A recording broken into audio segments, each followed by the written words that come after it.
Hello guys, come on, let's cook fried pork liempo. Ayan. So, mainit na pong mantika. Ilagay na rin po natin yung pork. Ayan.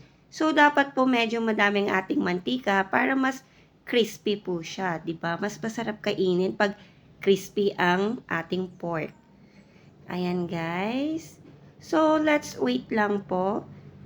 Then, ayan na. Pwede na po nating ilagay naman sa kabilang side. Ayan, nakikita nyo ba yan guys? Ang sarap niyan. Ayan, lalo na ngayon guys, it's cold weather, malamig ang panahon. Ayan, ang sarap kumain.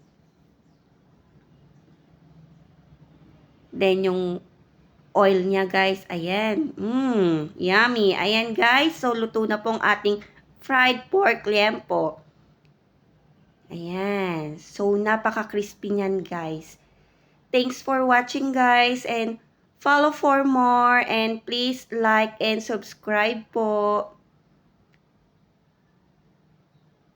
Bye. Thanks for watching. Have a good day and ingat po lahat tayong lahat.